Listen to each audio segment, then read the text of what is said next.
हाँ, I've started the recording. Okay, once again, I just repeat the things. What we have started is capital market. The capital market is the area where huge loan is provided for long-term duration. And in this, the three instruments are available. Instrument of capital market is equity, debt, and derivatives. Derivative is basically a contract notes. तो ये हम बाद में study करेंगे detail में, इसका chapter है अलग। और डेप्थ है, ये दो हम अभी स्टडी करेंगे। ओके, तो इक्विटी क्या होता है, जैसे मैं बता रहा था कि एक पर्सन ए इज देयर, वो अपनी कंपनी चालू करना चाहता है, he wants to start his company.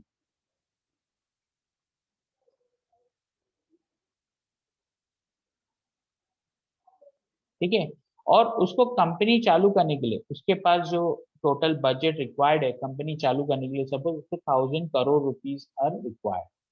ठीक है, but the person A is currently having only 600 crore. क्या है, खाली 600 करोड़ उसके पास। और वो देख रहा है कि 600 करोड़ मेरे पास पैसे है खाली, और मुझे शॉर्टेज है 400 करोड़ रुपए का, अब मैं कैसे कंपनी स्टार्ट करूं। तो यहाँ पे वो क्या करता है कि वो अपना जो बिजनेस प्रपोजल है जो उसने बनाया है, जिसमें उसको एस्टिमेट बजट जो आ रहा है 1000 करोड़ का, वो अपने दोस्तों के साथ डिस्कस करता है। उसके फ्रेंड्स लोगों के पास पैसे हैं, उनको वो प्लान बताता है कि देखो भाई, मेरे पास एक कंपनी चालू करने का प्लान है, और जिसमें टोटल मशीनरी एसेट सब मिला के उसके जो खर्चे होंगे वो 1000 करोड़ के होंगे। बिल्डिंग मतलब फैक्ट्री डिप्लॉय करना और लैंड खरीदना, सब प्रोक्योरमेंट की प्रोसेस को टोटल मिला के 1000 करोड़ का इन्वेस्टमेंट है, और मेरे पास 600 करोड़ है, और शॉर्टेज कितना है, मेरे पास 400 करोड़ का है। तो वो पर्सन बी को बोलता है कि आप कुछ पैसे दे सकते हो। तो पर्सन बी बोलता है ठीक है, मैं 200 करोड़ रुपीज देने इन्वेस्ट करने के लिए तैयार हूँ, आपका प्लान मुझे अच्छा लग रहा है, and I am ready to pay 200 crore. Similarly person सी भी रेडी होता है, बोलता है ठीक है, मैं भी देता हूँ। तो वो 100 करोड़ रुपए बोलता है, मैं 100 करोड़ तक इन्वेस्ट कर सकता हूँ ये आपके प्लान में। फिर देन पर्सन डी, उसका एक और फ्रेंड है, वो भी बोलता है ठीक है, मैं 60 करोड़ रुपए तक इन्वेस्ट कर सकता हूँ, ये लोन मैं आपको दे सकता हूँ, ये इन्वेस्टमेंट कर सकता हूँ। फिर पर्सन ई भी, उसका एक दोस्त है, वो भी बोलता है ठीक है, मैं 40 करोड़ तक दे देता हूँ। तो इस तरीके से उसके पास टोटल 400 करोड़ रुपए जमा हो गए। अब ये जो person B C D E, इसका इसकी कंपनी में जो इन्वेस्ट कर रहे हैं, जो पर्सन ए का जो उसने प्रपोजल बनाया है उसके साथ जो इन्वेस्टमेंट कर रहे हैं, ये पूरे को मिला के हम बोलते हैं पार्टनरशिप। ओके, ये एक अपना क्या हुआ, पार्टनरशिप कंपनी हो गई। एग्जैक्टली। तो अब इसमें जो ये 1000 करोड़ टोटल इन्वेस्टमेंट था, इसमें से ये जो 600 करोड़ ए का है, इसका इन्वेस्टमेंट कितना हुआ, 60% हो 60%। गया। यस ठीक है, सर। Yes sir. इसका हो गया, कितना हो गया, 20%। 20। फिर ये आपको 10% तक इन्वेस्टमेंट बता रहा है अपना। ठीक है, फिर इसने आपका 6% तक इन्वेस्टमेंट है इसका, और इसका है 4%। समझ में आ रहा है। तो अब ये जो शेयर होल्डर्स हैं, ये 60%, और ये 20%, 10%, 6%, 4%। अब ये जो शेयर होल्डर्स हैं, ओके, ये जो पार्टनर्स हुए इसमें, ये लोग कौन हुए, ये बोर्ड ऑफ मेंबर्स हुए इसके। क्या हो गए, कंपनी के board. Board of board of members बन गए। ठीक है, इंक्लूडिंग पर्सन ए ना सर। हाँ, इंक्लूडिंग पर्सन है, बिकॉज पर्सन है is not the fully owner. हाँ, ये है कि वो उसके पास का शेयर इन्वेस्टमेंट ज्यादा है, 60% का है, हिस्सा उसका ज्यादा है, बट उसको मिला के ये सब बने क्या, बोर्ड ऑफ मेंबर्स। ठीक है, और इसको एक और नाम दिया जाता है प्रमोटर्स। क्या बोला जाता है, प्रमोटर्स। समझ में आ रहा है, क्लियर है, अंडरस्टूड हो ना। तो ये जो पूरा प्रोसेस है, जिसमें ये पैसे उधार लिए गए, ठीक है। तो अब ये अभी भी ये जो प्रमोटर्स बने, अब ये प्रमोटर्स हैं, लेकिन इन्होंने किसी और से नहीं लिया, ये अपने मेंबर्स लोगों ने पूरे पैसे मिला के किए, ठीक है। ये एक सिनेरियो हुआ, समझ में है आपको? तो इसको क्या बोलते हैं हम लोग? प्रमोटर्स बोलते हैं। अब नेक्स्ट प्रोमोटर्स हाँ प्रोमोटर्स ही ऐसा को फाउंडर्स होते हैं, ऐसा भी है क्या? हाँ, इसको को फाउंडर्स भी बोल सकते हैं, यस। क्योंकि इन्होंने इनिशियल इन्वेस्टमेंट किए ना, जब कंपनी चालू होने से पहले जो उन्होंने पैसे लगाए, तो को फाउंडर्स भी हुए, because they are the board of directors ना, ये बोर्ड ऑफ डायरेक्टर्स भी बनते हैं। एग्जैक्टली, समझ में आ रहा है आपको?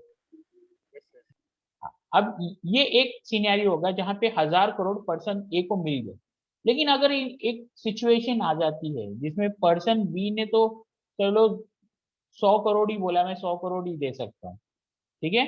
ये सेकेंड केस, अगर पर्सन ए बी ने 100 करोड़ ही दिया, ठीक है, और उसके बाद पर्सन सी ने बोला मैं 50 करोड़ ही दे सकता हूँ, मैं पूरा मतलब, एक ये दूसरा केस है, ठीक है। पर्सन सी ने बोला मैं 50 करोड़ ही दूंगा, ठीक है। अब पर्सन डी वो बोल रहा है मैं उतना नहीं दे सकता, मैं 25 करोड़ ही देता हूँ। उसने बोला मैं 25 करोड़ ही आपके इन्वेस्टमेंट में डाल सकता हूँ, और पर्सन ई ने भी 25 करोड़ ही दिया। तो अब यहाँ पे आप देखेंगे टोटल जो अमाउंट जमा हुआ है, वो जमा हुआ है 200 करोड़, ठीक है ना।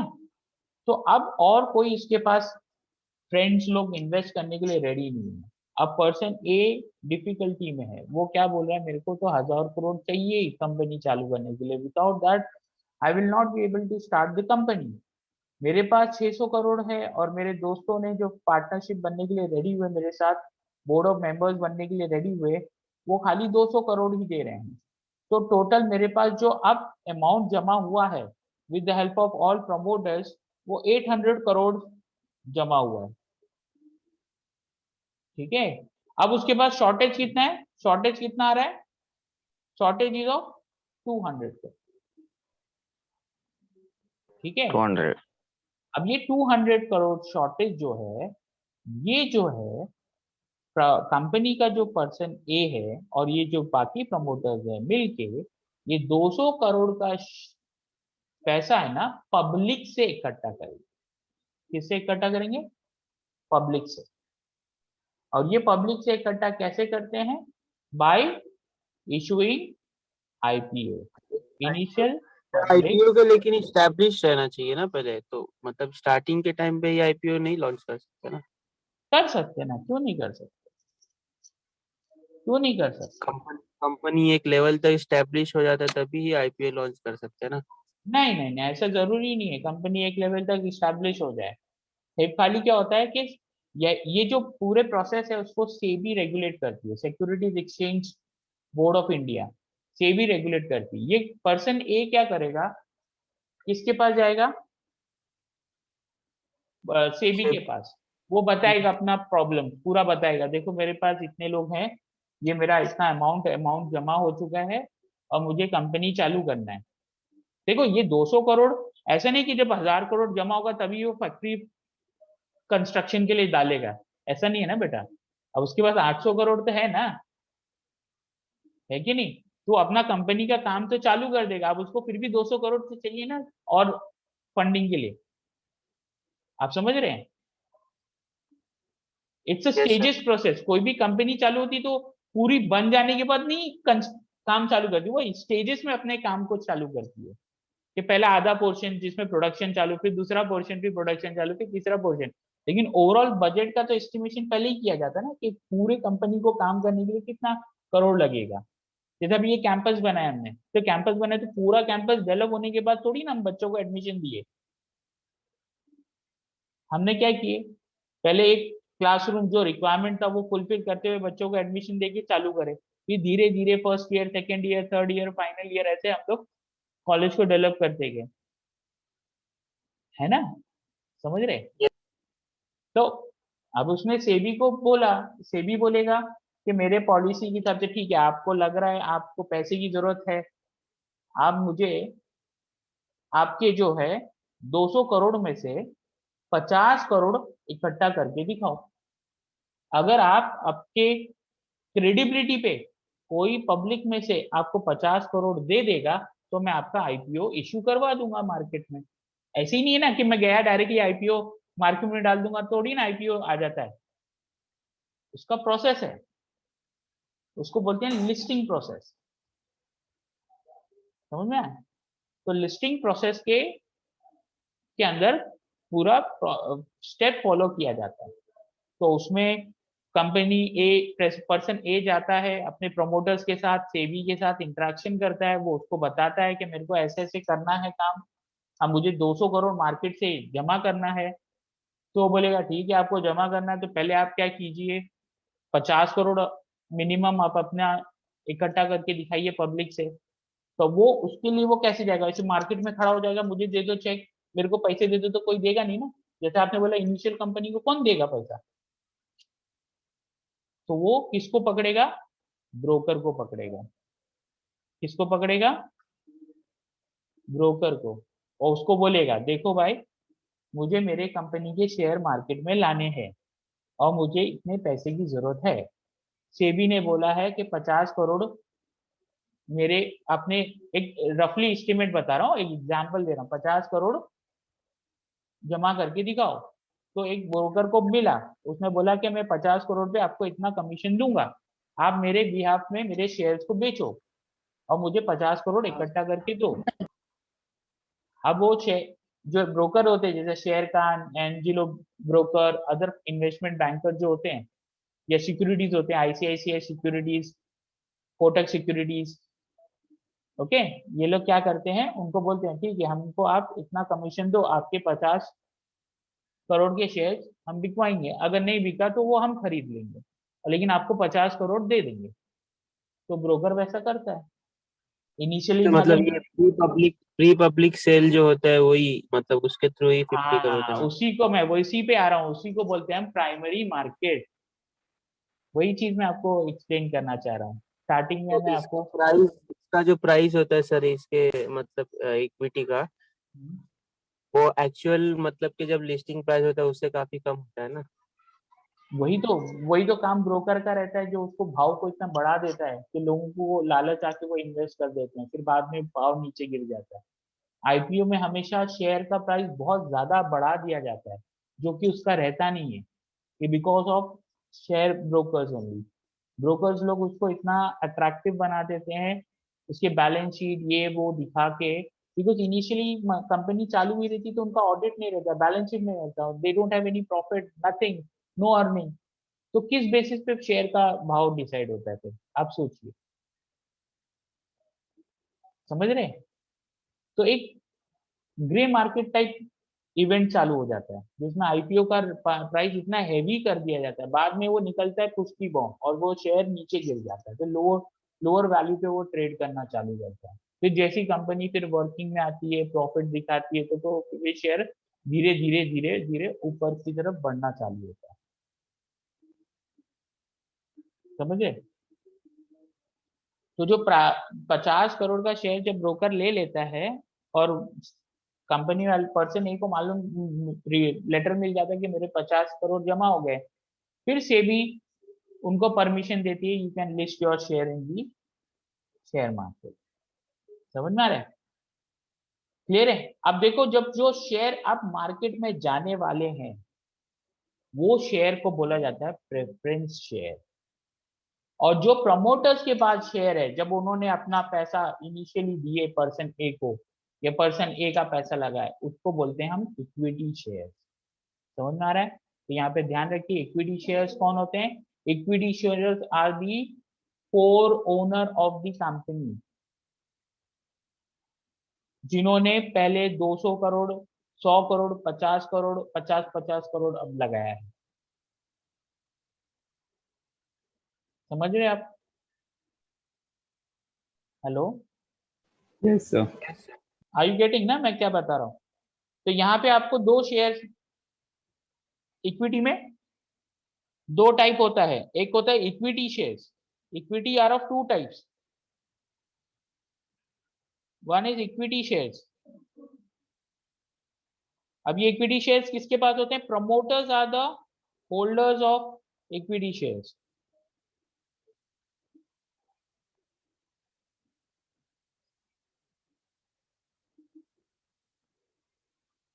ठीक है। अब जो मार्केट में जाने वाला है, जो सेल होने वाला है और पब्लिक से उसके बिहाफ में पैसे उठाने वाले हैं, उसको हम बोलते हैं प्रेफरेंस शेयर।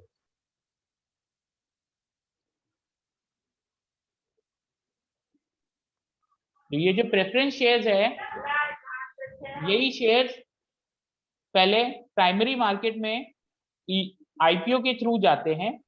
प्राइमरी मार्केट में आईपीओ के थ्रू सेल होते हैं, इनिशियल पब्लिक ऑफर में सेल होते हैं, और उसके बाद आईपीओ से फिर जब ये सेकेंडरी मार्केट में सेल होते हैं, ओके, तो प्रेफरेंस शेयर्स कहाँ सेल होते हैं? सेकेंडरी मार्केट में। Preference shares are sell in secondary market. समझ में? Is that clear? Secondary market मतलब एक्सचेंजेस ना सर? हाँ, वही एक्सचेंजेस, एनएससी बीएसई, जो ब्रोकर हमको प्लेटफॉर्म प्रोवाइड करता है जिसके थ्रू हम सेल और परचेज करते हैं। लेकिन आप ये ध्यान में रखिए, शेयर्स कभी भी आप प्रमोटर्स को नहीं बेच रहे, कंपनी को नहीं बेच रहे हो।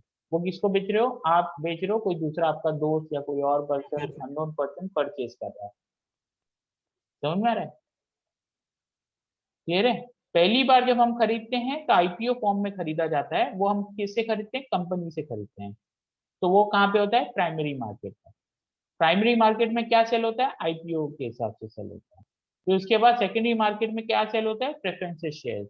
इसके बाद उसको दूसरे ने तीसरे को बेचा, अब उसी में रोटेट होते रहेगा वही शेयर्स, लेकिन वो शेयर्स कभी भी किसके पास? कंपनी के पास नहीं जाते, unless and until the company is close down और बैंकक्रप्ट हो गई, बंद हो गई है। कंपनी खुद से भी तो खरीद सकती है ना सर? हाँ, खुद से भी खरीद सकती है ना, बायबैक ऑफर होता है, लेकिन उसका भी अलग प्रोसेस है। बायबैक ऑफर करने के लिए आपको ज्यादा दाम पे खरीदना पड़ता है। कंपनी मैनिपुलेट करना चाह रही है, अपने शेयर के दाम बढ़ाना चाह रही है, तो खुद के ही शेयर बहुत सारे खरीद सकती है ना ऐसे? ऐसा अलाउड नहीं ना। इसमें शेयर्स होल्डिंग का पैटर्न होता है। सपोज आपके मार्केट में 100 शेयर्स मार्केट में चल रहे हैं, आपने तो पूरी कंपनी के 100 शेयर्स है आपके। सपोज फॉर एग्जांपल एक सिचुएशन ले लेते हैं, 100 शेयर्स है एक कंपनी के, तो 100 में से 75% ही प्रमोटर्स के पास होगा, 75 शेयर्स ही प्रमोटर्स के पास होंगे। बाकी उन्हें बाय डिफॉल्ट मार्केट में देना पड़ता है। 25 शेयर बाय डिफॉल्ट पब्लिक के पास रहेगा, मतलब अदर होल्डिंग्स के पास रहेगा। पब्लिक रहेंगे, इंस्टीट्यूशनल इन्वेस्टर्स रहते हैं, जैसे फॉरेन इंस्टीट्यूशनल इन्वेस्टर्स होते हैं, फिर डोमेस्टिक इंस्टीट्यूशनल इन्वेस्टर्स होते हैं, डीआईआई, एलआईसी होता है, म्यूचुअल फंड्स होते हैं, वो लोग खरीदते हैं, उनके पास रहेंगे। लेकिन 75% से ज्यादा प्रमोटर्स कोई कंपनी के शेयर होल्ड नहीं कर सकता है, वो रूल है। समझ में आ रहा है? ये कैसा होता है मालूम है? जैसे फॉर एग्जांपल पहली कंपनी आई, उसने अपना आईपीओ दी, तो आईपीओ में पहले वो सपोज 15% ही मार्केट में शेयर देना चाहती है, 85% अपने पास रखना चाहती है। तो वो चीज आप करीब करीब 2 साल तक अपने पास रख सकते हो, 2 या 3 साल, नहीं सॉरी 1 ईयर ओनली, 1 साल तक, खाली 1 साल तक आप 85% की होल्डिंग मेंटेन कर सकते हो। 1 साल के बाद एनी हाउ आपको 85 से 75% होना चाहिए, 75% से कम होना चाहिए आपका शेयर होल्डिंग प्रमोटर्स का। सर ऐसा करने के लिए ये फिर ये लोग अपने फैमिली मेंबर्स को भी शेयर डिवाइड कर देते हैं, ऐसा भी करते हैं ना? वैसा अलाउड नहीं है, वो सेबी पूरा मॉनिटर करता है कि कौन खरीद रहा है। आप समझ रहे हो? रिलायंस का सर तो 8 पॉइंट कुछ ही परसेंट तो मार्केट में है। नहीं नहीं नहीं, बाकी आप उसकी शेयर होल्डिंग पैटर्न जाके उसके बैलेंस शीट में देख सकते हो, उसमें पता चलेगा आपको शेयर होल्डिंग पैटर्न। वो तो पूरा पब्लिक ओन कम, मतलब सब अच्छा से। ऐसा भी होता है कि प्रमोटर्स के पास जीरो रहेगा, सब फाइनेंशियल इंस्टीट्यूशन, तो पब्लिक ओन मतलब ऐसा प्रोफेशनल कंपनी हो जाती है उसको। तो सर ये अगर ये जो मतलब रिलायंस का पहले 50% है प्रमोटर्स पे एंड फॉरेन पे 25 है सम पे।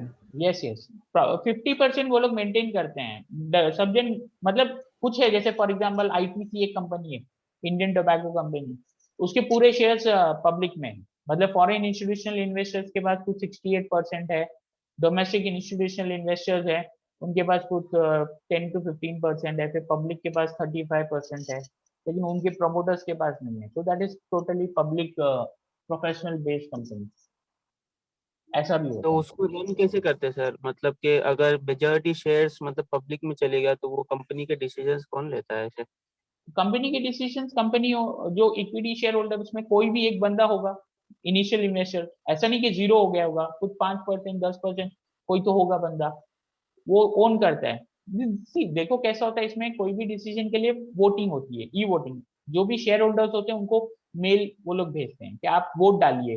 Board annual AGM, annual general board meeting है ना, annual annual general board meeting होती है, एजीएम मीटिंग होती है, उसमें वो लोग कुछ डिसीजन लेना चाहते हैं, तो डिसीजन लेने से पहले वो वोटिंग करते हैं, बैलेट वोटिंग करते हैं।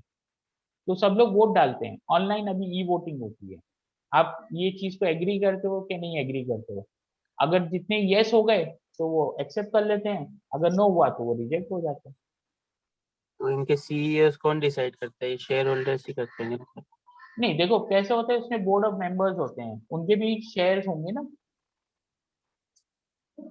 जैसे लेकिन वो प्रमोटर्स नहीं है। प्रमोटर्स कौन है? जो इनिशियल इन्वेस्टमेंट करते हैं बेटा, आप समझिए, जो पहली कंपनी स्टैब्लिश करते वक्त जो पैसे लगाते हैं वही प्रमोटर्स हैं। अब सपोज मैं, मेरे पास 100 करोड़ है और मैंने जाके, मैं पहले इन्वेस्ट नहीं किया, बाद में शेयर मार्केट से मैंने शेयर खरीदा और 100 करोड़ शेयर मैंने खरीद लिया और मेरा हिस्सा अभी आईटीसी में करीब करीब 10% हो गया, तो I am not the equity holder ना, मैंने तो बाद में खरीदा है। समझ रहे आप? हेलो, समझा ना? कैसे? हाँ वैसा। देखो इक्विटी शेयर्स कौन है? इक्विटी शेयर्स कौन है? जो जब कंपनी बन रही थी और जब उन्होंने पहला इन्वेस्टमेंट पैसे लगाए ना, वो है प्रमोटर्स।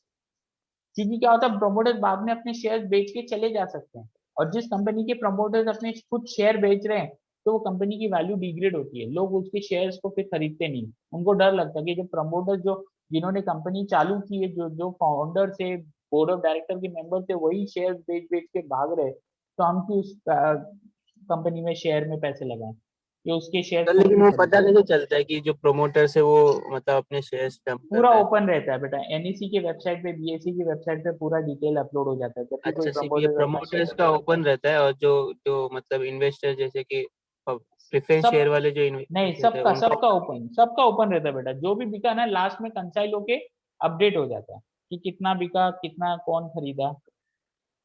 हाँ नहीं लेकिन, वैसा नहीं, जैसे कि आप और हम लोग ऐसे इन्वेस्ट कर रहे हैं तो हमको हाँ ये नहीं पता चलता ना कि हमने शेयर किससे खरीदा या किसका खरीदा या नहीं नहीं वो किसको नहीं कैसे। पता चलता, हमें नहीं पता चलता, लेकिन हम जो प्रमोटर्स का ओपन रहता है? हाँ जो ब्लॉक डील्स होते हैं ना, जैसे जो हाँ, करोड़ों में शेयर्स बल्क खरीदते डील। हैं, उनका उनका नाम मालूम पड़ता है कि इन्होंने खरीदा इतना शेयर्स।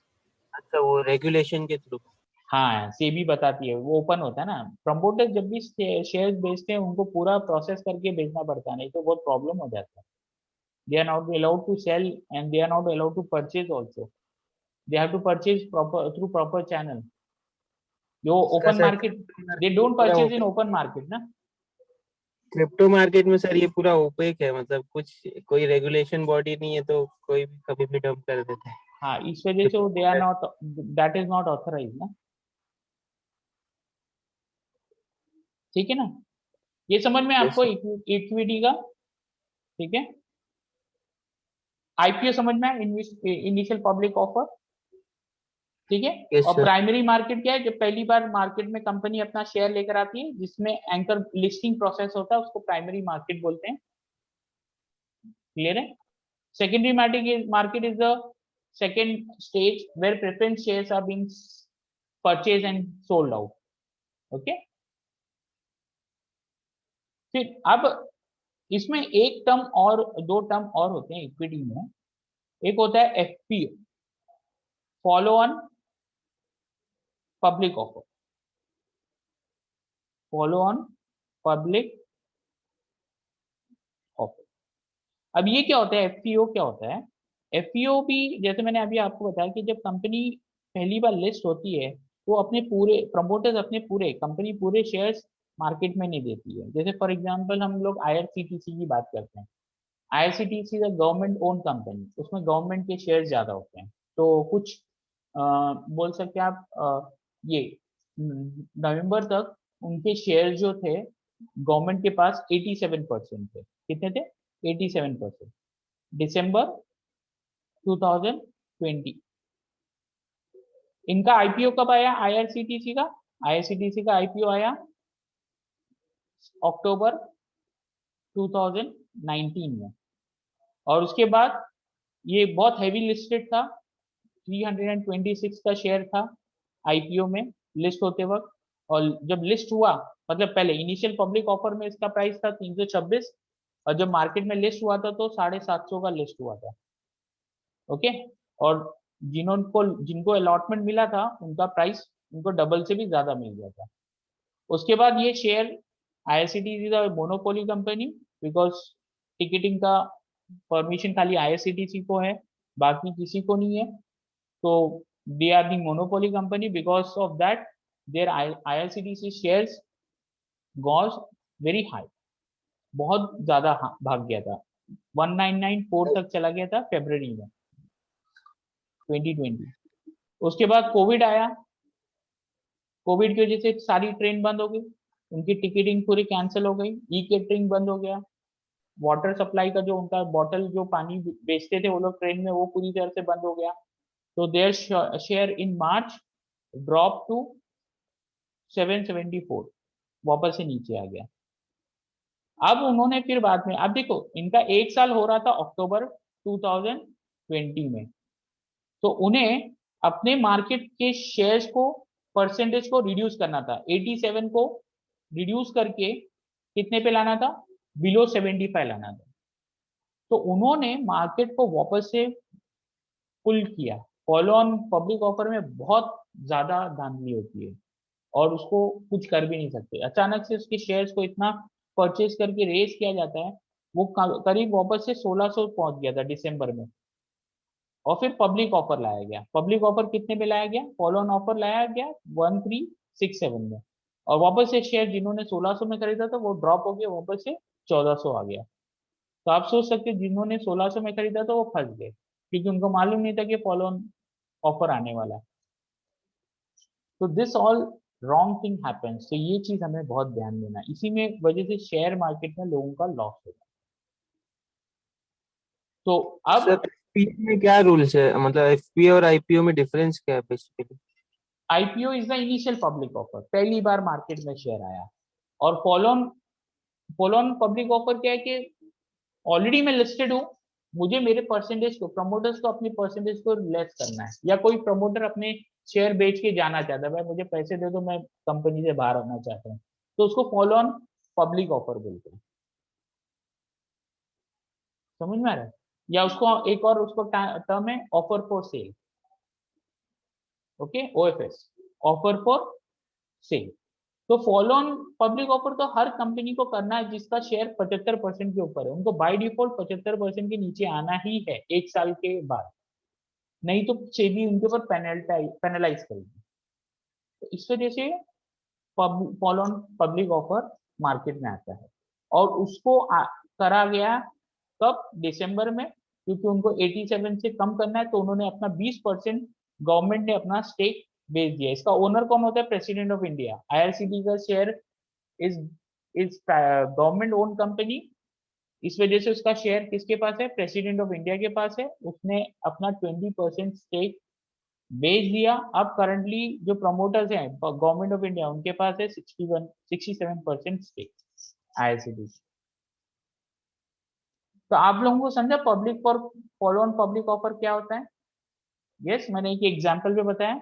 दिसंबर 87% था दिसंबर 2020 तक। आईआरसीटीसी का शेयर कभी लॉन्च हुआ? अक्टूबर 2019 में। तभी इनिशियल पब्लिक ऑफर प्राइस कितना था? 326। लिस्टिंग प्राइस कितना निकला? 750। कहाँ तक गया? फरवरी में 1994 तक गया। उसके बाद कोविड में प्रॉब्लम आया, मार्च में 774 वैल्यू है। फिर अक्टूबर 2020 में फिर से फॉलो ऑन पब्लिक ऑफर लाने वाले थे, इसलिए मार्केट में वापस से आईआरसीटीसी का रेस शेयर का वैल्यू बढ़ा दिया गया, 1600 कर दिया गया। फिर उसको फॉलोन पब्लिक ऑफर लाया गया 1367 में, लोग फंस गए, शेयर वापस से 1400 में आ गया, और अब वापस से मार्केट अभी करंटली चल रहा है 1655 के आसपास चल रहा है, वापस से मार्केट रेज हो गई, because this a monopoly company, क्योंकि मालूम है बजट के बाद ट्रेन को परमिशन मिल गई है, ई केटरिंग सर्विस मतलब खाने की फैसिलिटी भी प्रोवाइड करने देने को परमिशन दे दी गई है, इस वजह से share is again going ahead, और ये वापस से शेयर आप या दे सकते हैं, ये शेयर काफी बढ़ेगा, because this is a monopoly company. IRCT से कि लेकिन सर एक बस टिकट बुकिंग प्लेटफॉर्म है ना, और क्या है?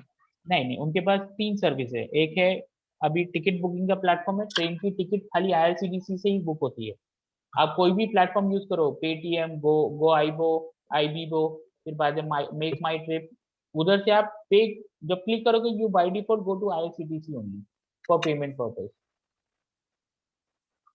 समझ रहे हैं? फ्लाइट्स का भी होता है सेम। फ्लाइट का तो अब और जनरल होता है एडिशनल, लेकिन इनका मोनोपोली है ट्रेन का टिकट, जिसमें वो लोग एक दिन में कम से कम 5 लाख से 10 लाख टिकट बुक करते हैं, तो आप समझ सकते हैं एक दिन का इनकम है उनका 5 लाख से 10 लाख टिकट बुकिंग, उसका वैल्यू मल्टीप्लाई करो, 1000 रुपए भी पकड़ो तो 500 करोड़ तो उनका दिन का टर्नओवर हो जाता है, एक दिन का इतना रेवेन्यू है आईआरसीटीसी, जब वो फुल स्ट्रेंथ पे ट्रेन चलती है तो एक्सप्रेस ट्रेन, अभी तो 50% 60% की कैपेसिटी पे ट्रेन चल रही है, जब ये 100% की ट्रेन की कैपेसिटी पे चलेगा तब उसका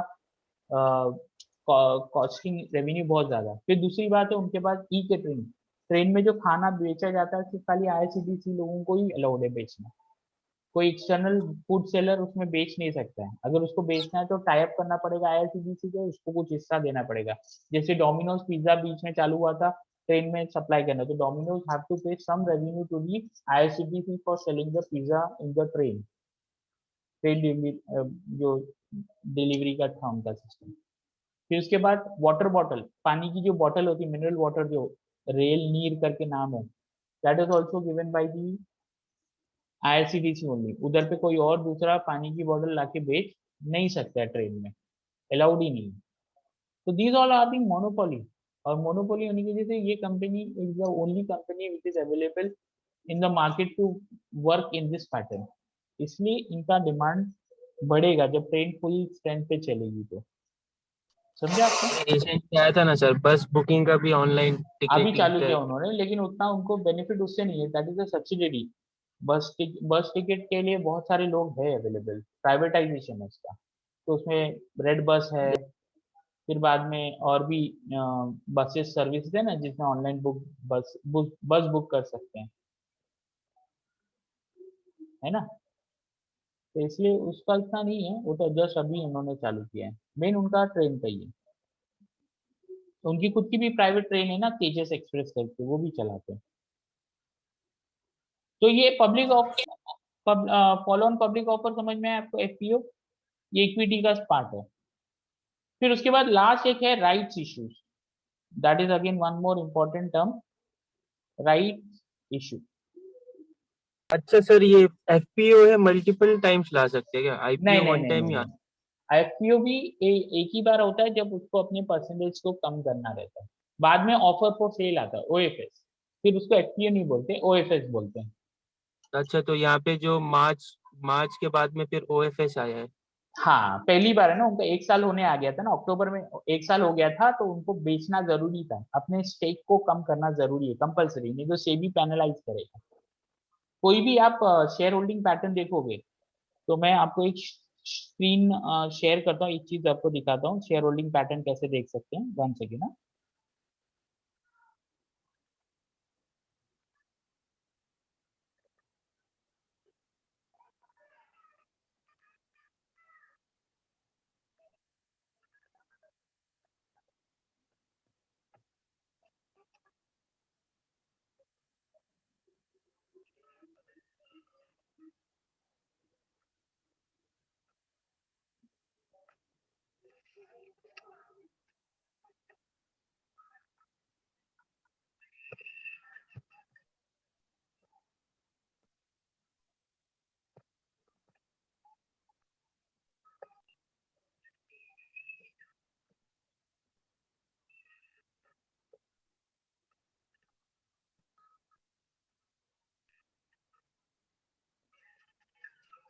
Okay, my screen is visible to you.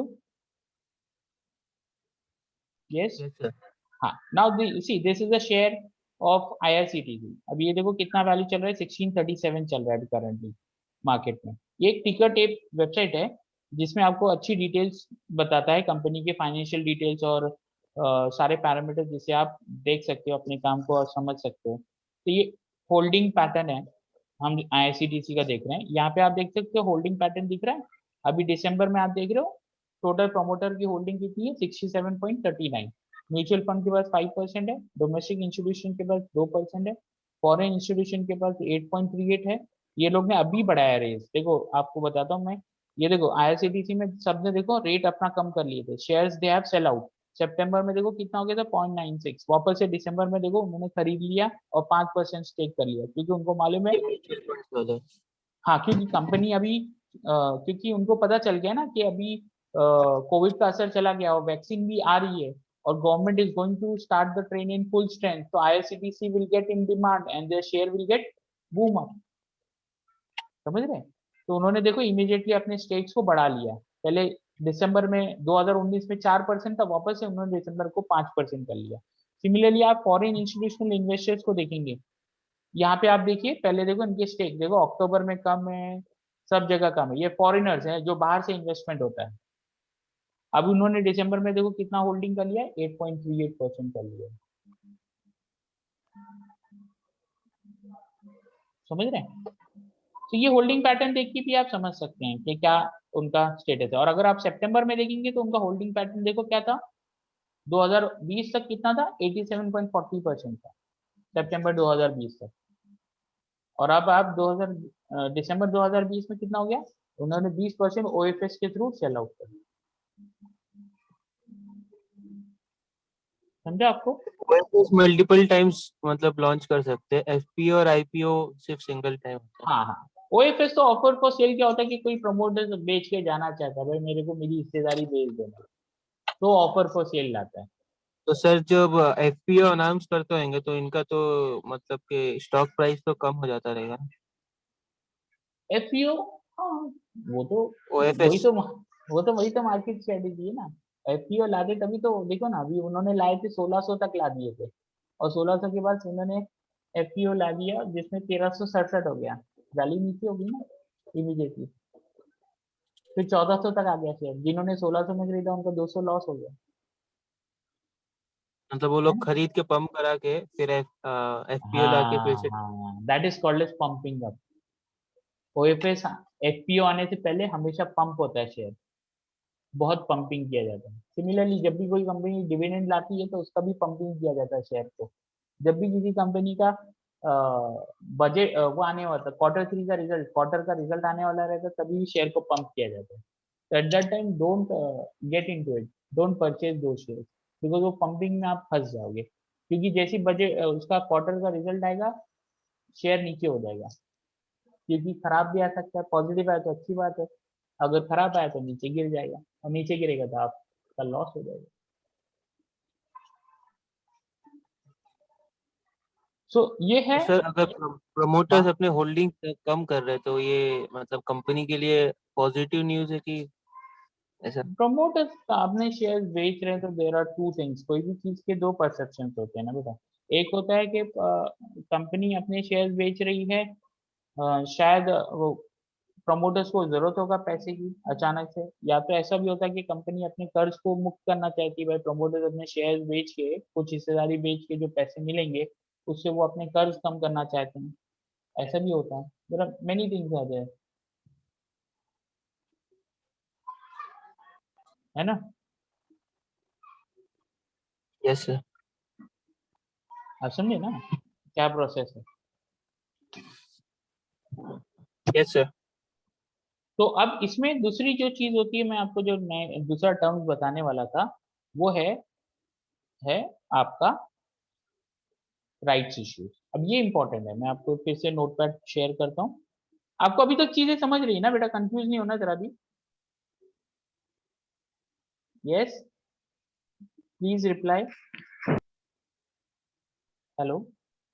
Ji sir. Yes, yes, हाँ, sir. यस सर समझ रहा है।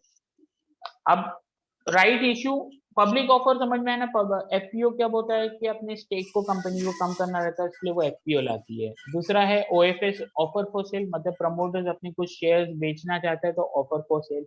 बाईबैक, जब प्रमोटर्स अपने ही शेयर खरीद के कंपनी को 75% तक लेके जाना पड़ता है, तो उसे बाईबैक ऑफर। बाईबैक ऑफर में हमेशा शेयर्स जो मार्केट में चल रहा रहता है, लाइव मार्केट में जो चल रहा था, उससे हमेशा 10% 20% ज्यादा पे खरीदा जाता है बाईबैक ऑफर। जैसे अभी टीसीएस ने बाईबैक ऑफर किया, जिसमें उसने 2000 के शेयर को 3000 में खरीदा, तो टीसीएस का शेयर 3000 से भी ऊपर अभी चल रहा है, तो that was a buyback offer. Wipro ने भी बाईबैक ऑफर किया, 3.5 का शेयर 400 में लिया, 350 का शेयर 400 में खरीदा विप्रो की कंपनी वालों लोग ने, प्रमोटर्स ने, क्योंकि उनको मालूम है कि आईटी सेक्टर बूम करेगा आगे और दे गिव गुड डिविडेंड।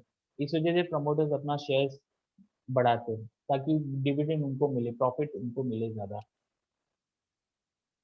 समझ में आ रहा बाईबैक के लिए फिर कोई स्टैंडर्ड प्रोसीजर नहीं है ना? स्टैंडर्ड प्रोसीजर है, उसमें बताना पड़ता है कि आप कितना शेयर बाईबैक करना चाहते हो, कितना अमाउंट का आप मार्केट में शेयर्स उठाना चाहते हो, तो सेबी से परमिशन लेना पड़ता है, फिर उतने ही शेयर्स बाईबैक में दिए जाते हैं। तो जो लोग बाईबैक में अपने शेयर्स ऑफर करते हैं, जैसे मैंने 100 शेयर किया, बहुत सारे लोगों ने किया, और फिर वो इक्वली डिवाइड होता है, नहीं भाई हम पूरा नहीं ले सकते, 50-50 लेंगे, क्योंकि वो एक फिक्स अमाउंट बताते हैं, फिक्स नंबर ऑफ शेयर्स बताते हैं कि हम 2000 शेयर बाईबैक में लेंगे। अब सब लोगों ने अप्लाई किया भाई बाईबैक में, मैंने भी अप्लाई किया, बहुत सारे लोगों ने अप्लाई किया, और एप्लीकेशन पहुंच गया 3000 शेयर का। तो 3000 तो कंपनी लेगी नहीं, वो तो 2000 ही लेने वाली है। तो वो क्या करते हैं, 2000 को इक्वली डिवाइड कर देते हैं एप्लीकेंट में, कि भाई कितने एप्लीकेंट अप्लाई किए थे, 100 ना, तो 2000 को 100 से डिवाइड करो, कितने शेयर पर एप्लीकेंट होते हैं उतने ले लूंगा मैं। है। तो सर वो लोग बाईबैक ओपन मार्केट से नहीं करते हैं? नहीं, ओपन मार्केट से ही होता है ना बेटा, अप्लाई ओपन मार्केट में होता है ना, 10 से 9 बजे से 5 बजे, 3:30 के बीच में ही पब्लिक ऑफर अप्लाई। कौन कर रहा है, मतलब समझा नहीं मैं सर, ऑफर कौन कर रहा है? देखो कैसा होता है, बाईबैक में क्या कहते हैं कि मैं एक कंपनी ओनर हूँ, मैं मार्केट से प्रेफरेंशियल शेयर्स को खरीद लेना चाहता हूँ लोगों से, ठीक है? ठीक है, तो मैं क्या बोलता हूँ कि मेरे को मार्केट में चल रहा है 300 रुपए का शेयर, तो मैं 400 रुपए देता हूँ और मुझे शेयर आप दे दो। तो लोग क्या सोचेंगे, यार मार्केट में अभी 300 रुपए चल रहा है, ये 400 रुपए में हमसे लेना चाहता है, तो चलो दे दो इनको शेयर। तो सब अप्लाई करते हैं।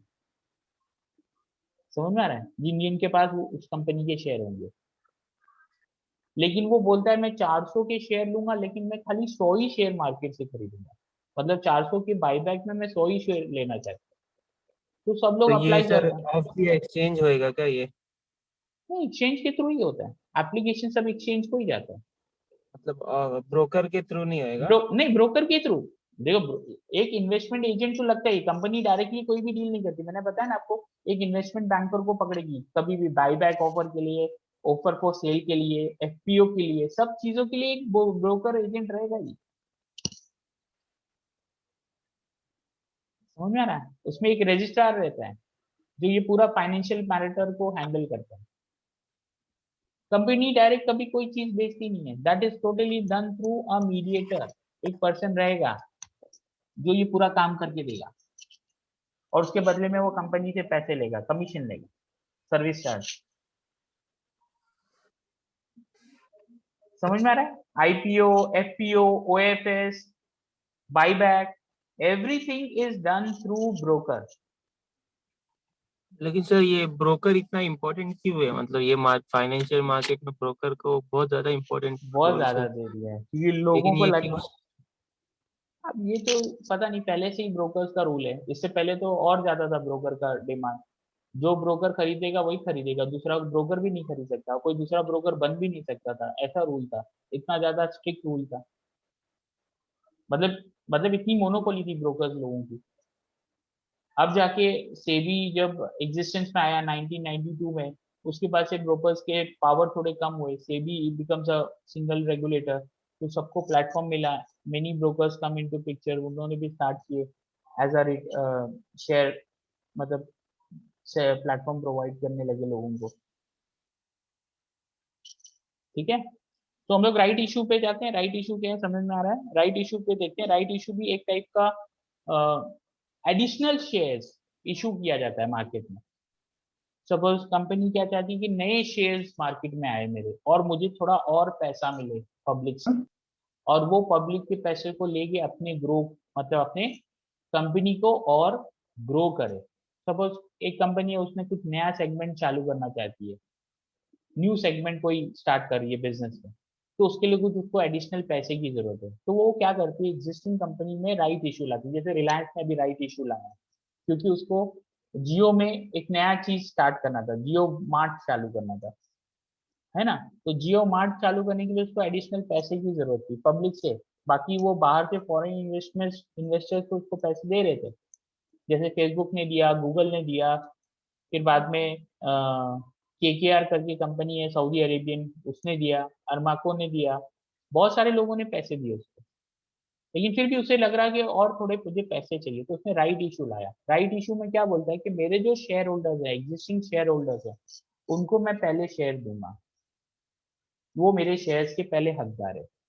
ये मैं नए शेयर्स मार्केट में लाना चाहता हूँ, ये मैं नए शेयर ऐसे ही ला के सबको नहीं दे सकता हूँ, उनको ही दूंगा जो मेरे पहले से शेयर होल्डर्स थे, जिन्होंने मेरे पहले से शेयर खरीद के रखे हुए हैं, तो उनको वो पहले ऑफर करता है at a lower rate, at a very reasonable rate. Suppose market में वो चल रहा है शेयर 1000 का, तो वो लोअर रेट में लाता है, जैसे मैं 800 रुपए में ये शेयर आपको देना चाहता हूँ। लेकिन उसका कैसा होता है प्रोसेस के, एक रेशियो होता है, जैसे कि मैं आपको 100 शेयर पे राइट इशू के अंदर अंदर 20 शेयर दूंगा, जिसके पास भी 100 शेयर रहेंगे तो उसको मैं 20 शेयर दूंगा अंडर राइट, और वो 20 शेयर की कीमत होगी 800 के भाव में। समझ रहे हैं आप? क्लियर है? समझ रहे हैं बात आपको? Yes, hello, yes yes. Sir. Right yes issue sir. क्या है, समझ में आ रहा है? राइट इशू वो शेयर है जो मार्केट में आते हैं और बिकते किसको, पहले जो उस कंपनी के शेयर को होल्ड कर रहे हैं, पहले से होल्ड करके रखे हैं। तो ये तो एग्जैक्टली। बोनस टाइप होता है ना सर, मतलब हाँ, बोनस भी इससे होता है ना। बोनस भी होता है, लेकिन बोनस कैसा होता है बेटा, वो 1:1, वो स्प्लिट टाइप होता है। मतलब शेयर की कीमत अगर फेस वैल्यू 10 है, तो उसको डिवाइड बाय 2 करेंगे, 5 का फेस वैल्यू हो जाएगा, शेयर आपके डबल हो जाएंगे, तो अच्छा, राइट इशू में 1:1। वैल्यू कम, वैल्यू नहीं नहीं, का ये। फेस वैल्यू कम नहीं होती है, फेस वैल्यू, ये नए शेयर्स आ रहे हैं मार्केट में, this is the new shares जो मार्केट में आ रहे हैं। Hello sir. हाँ बोलिए। हाँ सर, जो डिविडेंड मिलता है वो शेयर पे मिलता है कि सर वो जो कंपनी जो ओवरऑल उसका प्रॉफिट हुआ उससे मिलता है? ओवरऑल प्रॉफिट के ऊपर होता है बेटा, लेकिन वो कंपनी डिसाइड करती है कि क्या वो शेयर डिविडेंड देना चाहती है कि नहीं, प्रॉफिट का ओके डिपेंड करता है सर। बेटा। लेकिन sir dividend as a whole exist ही क्यों करता है, मतलब कंपनी इतना ये बांटती क्यों है? सर इससे कंपनी का फायदा क्या होता है? डिविडेंड देखिए उसको तो नुकसान ही है ना। और नुकसान नहीं, इन द प्रमोटर्स और सेंस, शेयर होल्डर्स आ जाते हैं ना। नहीं देखो कैसा होता है इसमें, कंपनी का डिविडेंड देने से क्या होता है, कंपनी की रेपुटेशन बढ़ती है। आप देखो, मैं डिविडेंड दे रहा हूँ तो आपका मेरे पर भरोसा रहेगा, यार यही कंपनी के शेयर खरीदो, यार ये प्रॉफिट का हिस्सा हमें हर महीना देता है, मतलब हर साल देता है। शेयर की वैल्यू तो उतनी ही रहती है, और शेयर की वैल्यू भी बढ़ रही है, और साथ साथ मुझे एडिशनल पैसे भी मिल रहे हैं, मेरे अकाउंट में आ जाते हैं। सपोज मैंने एक कंपनी जैसे ITC है, दे गुड वेरी गुड डिविडेंड, बहुत अच्छा डिविडेंड देते हैं। उनका शेयर आप 100 खरीद के रखे, अब वो आप जैसे आप बैंक में पैसे रखते हो FD के तौर पे, तो आपको कितना परसेंट मिलेगा, मिलेगा क्या, 8 रुपए, मैक्सिमम 7 रुपए देगा एक 100 रुपए के ऊपर, है ना। लेकिन यहाँ पे यस। IRCTC आपको, ITC जो है वो आपको 10 रुपए दे रहा है 100 रुपए के बदले में। समझ में आ तो रहा है? डिविडेंड डायरेक्ट मतलब सेविंग अकाउंट में आता है ना, मतलब यस कैश यस, के फॉर्म में। यस यस, और वो भी टैक्स फ्री। 5,000 रुपए के अंदर डिविडेंड डिपॉजिट हुआ तो टैक्स फ्री रहेगा, 5,000 के ऊपर गया तो आपको टैक्स लगेगा, ओके। वो TDS लगता है, TDS डिडक्ट होके आपके फिर अकाउंट में आएगा। समझ ओके में आ रहा है? सर। तो इसीलिए राइट लोग, इशू और सर बोनस में डिफरेंस ये है कि जो शेयर है बोनस में स्प्लिट हो जाते हैं, मतलब हाँ, नंबर ऑफ शेयर बढ़ जाता है, लेकिन राइट इशू में सेम ही रहता है। नहीं राइट इशू में शेयर बढ़ते हैं, लेकिन नए शेयर इनकॉर्पोरेट, मतलब आप पहले से 100 शेयर थे, आप एडिशनल 50 डाले तो 150 हो गए। जो मतलब कंपनी के पास होल्डिंग है वो हाँ, बढ़ जाता है। हाँ नहीं, होल्डिंग बढ़ता अब नहीं है। कम देखो हो क्या जाता होता, नहीं होल्डिंग कम नहीं होता। देखो बेटा क्या होता है, जैसे for example total overall company में, मार्केट में और प्रमोटर सबका मिला के 100 शेयर है, ठीक है। अब 100 शेयर तो एग्जिस्टिंग कंपनी के लिए था, लेकिन कंपनी ने एक नया सेगमेंट चालू करी एडिशनल, और उसके लिए कुछ उसको पैसे की जरूरत है, तो उसके लिए उसने और 50 शेयर इसी शेयर के अंदर ऐड किया, तो अब 100 के बजाय 150 शेयर हो गए। अब वो 50 शेयर है ना, प्रमोटर्स भी खरीद सकते हैं। राइट इशू शेयर प्रमोटर्स के लिए भी है, तो प्रमोटर्स भी अप्लाई करेंगे वो 50 शेयर खरीद में हिस्से लेने के लिए, और जो पहले से शेयर होल्डर थे वो लोग भी को भी 50 शेयर ऑफर किए जाएंगे। लेकिन सर अगर सप्लाई बढ़ जाएगा तो फिर इनका वैल्यू तो कम हो जाएगा ना शेयर का। नहीं, कैसे वैल्यू कम होगा? सप्लाई बढ़ गया तो ऑब्वियसली डिमांड थोड़ा कम हो जाएगा। नहीं, कंपनी का प्रॉफिट तो वापस से बढ़ेगा ना। आप देखो, जब बिजनेस में आप नया बिजनेस लाओगे तो उसका भी तो प्रॉफिट आएगा, तो आपका ओवरऑल प्रॉफिट जो है वो बढ़ेगा है ना। अभी आप रिलायंस को देखेंगे तो रिलायंस में कितने सारे सेगमेंट है, एक तो जियो है, फिर रिलायंस पेट्रोलियम है, रिलायंस रिटेल है, रिलायंस इंफ्रास्ट्रक्चर है, रिलायंस एनर्जी है, फिर रिलायंस का ये भी जियो, हॉस्पिटल जियो मार्ट भी है। ये सब मिला के एक, हॉस्पिटल हाँ हॉस्पिटल भी है, तो रिलायंस का ये सब मिला के एक शेयर्स बन रहा है ना रिलायंस। Yes sir. एग्जैक्टली है।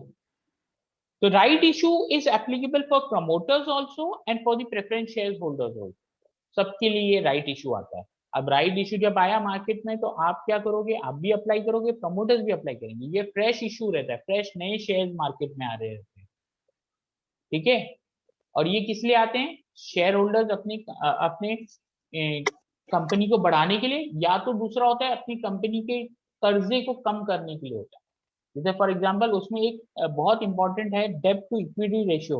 आप कभी भी बैलेंस शीट चेक करेंगे तो एक डेब्ट टू इक्विटी रेशियो होता है, डेब्ट टू इक्विटी रेशियो। ये रेशियो बहुत ज्यादा हो जाता है तो कंपनी बहुत मुश्किल में आ जाती है, इसका रेशियो वैल्यू बढ़ जाता है तो मुश्किल में आ जाती है, तब उसको राइट इशू लाना रहता है ताकि उसके पास और एडिशनल पैसा आए और जिससे वो अपने कर्जे को कम कर सके। एक तो ये होता है कर्जा कम करने के लिए राइट इशू आता है, और दूसरा एक एडिशनल पैसे लेके कंपनी को और बढ़ाया जाए, रेवेन्यू को और इंक्रीज किया जाए, तो उसके लिए राइट इशू आता है। समझा? क्लियर है? Yes sir. और ये सबके लिए मिलेगा, प्रमोटर्स को भी मिलेगा और प्रेफरेंस शेयर्स को भी मिलेगा, लेकिन बांटा कैसे जाएगा, डिपेंडिंग अपॉन द इक्वलिटी, कितने राइट इशू शेयर्स हो रहे हैं उसके साथ ही इक्वली बांट दिया जाएगा। समझ में आ रहा है? क्लियर है? लोअर रेट पे, और उतना अमाउंट पर्सन के अकाउंट से डिडक्ट हो जाता है राइट इशू में। फिर इसकी मर्जी, जो शेयर होल्डर है वो बेचना चाहता है तो बेच दे, नहीं तो रखना चाहता तो रखे होल्ड करके। ये समझ में है आपको? ये यस सर। इक्विटी पूरी तरह से क्लियर है, कंपोनेंट उसके? हाँ ठीक है। फिर नेक्स्ट क्लास में हम लोग डेप्थ पढ़ेंगे जिसमें बॉन्ड हम स्टडी करेंगे, और डेप्थ क्यों जरूरी है और इक्विटी में थोड़ा सा कंपैरिजन स्टडी करेंगे कि कैपिटल मार्केट में कौन सा इंस्ट्रूमेंट अच्छा है, इक्विटी या डेप्थ। क्लियर है? सर ये शेयर्स जो है ये फ्रैक्शन में नहीं मिलता है क्या, मतलब अगर फ्रैक्शन में रिलायंस का मतलब मान लो कैसा है? 2000 का शेयर 2000 रुपीज का एक शेयर है तो ये मतलब हाफ शेयर नहीं मिलता है। मतलब आप 0.5 शेयर बोल रहे हो? यस। नहीं नहीं बेटा, वैसा नहीं, 0.5 नहीं, मतलब वन। अगर रिलायंस में किसी को शेयर खरीदना है तो हाँ ये 2000 रुपीज इन्वेस्ट करना ही पड़ेगा नहीं, ऐसा। 2000 नहीं है, ऐसा नहीं। शेयर्स आप 2 रुपए 50 पैसे में भी खरीद सकते हो अगर उसकी वैल्यू उतनी में है, वो नहीं मतलब वैल्यू मैं आप। बोल रहा हूँ रिलायंस का एक शेयर अभी दिखा रहा है कि 2047 रुपीज है। हाँ तो अगर रिलायंस का किसी को शेयर खरीदना है तो इतना रुपया लगाना ही पड़ेगा हाँ, इनिशियल 2000 इन्वेस्ट। नहीं, ये तो 2047 तो उसके शेयर लगाने के लिए बात, उसके बाद जो ब्रोकर के चार्जेस लगेंगे और सिक्योरिटी ट्रांजेक्शन चार्जेस और जीएसटी जो लगेगा वो एडिशनल 5-6 मतलब रुपए लगेंगे, 2 रुपए तो लगेगा, 2-3 रुपए लगेगा, तो मतलब टोटल कि आप। सर फ्रैक्शन शेयर में मिलता है। सर शेयर में म्यूचुअल शेयर भी होता है क्या? कौन से शेयर? मतलब अगर दो लोग मिलके एक शेयर खरीदना चाहे तो? म्यूचुअल फंड वही करता है ना शायद।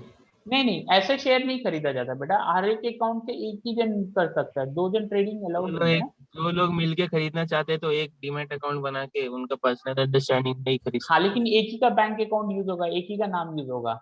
यस हाँ, सर। वो आप अपना प्रॉफिट शेयर करो मैन्युअली, जो आपको करना है, लेकिन नाम तो लेकिन नाम। सर अगर कोई कोई मान लो अभी टेस्ला का इतना बड़ा मतलब उनका तो थाउजेंड्स में एक शेयर है, तो अभी हो उनका गया, एक शेयर पहले कितने में था? 50 रुपए, मतलब 100 रुपए का था, अभी कितना बढ़ गया? तो उनका अगर कोई एक शेयर खरीदने जाएगा तो उसको मान लो उतने लैक्स और थाउजेंड्स इनिशियल नहीं नहीं, इन्वेस्टमेंट करना पड़ेगा सर। Yes yes. तो मतलब अगर कोई मतलब जैसे हम लोग है नॉर्मल लोग, हम लोग टेस्ला का शेयर खरीद ही नहीं सकते क्योंकि वो फ्रैक्शन में नहीं मिलता है, उनका वन शेयर ही खरीदना पड़ेगा। हाँ, फ्रैक्शन में number of shares will be in whole numbers, it can not be a fractional number. Cost can be fractional, जैसे 2 रुपए 50 पैसा, 2 रुपए 55 पैसा, ऐसे मिलेगा, लेकिन आप शेयर 2 रुपए 55 नहीं ले सकते, 50 नहीं ले सकते।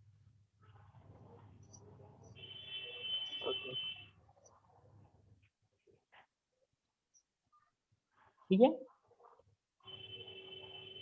Yes sir. Student, can you put your attendance in the chat box? Yes sir, done. Thank you very much.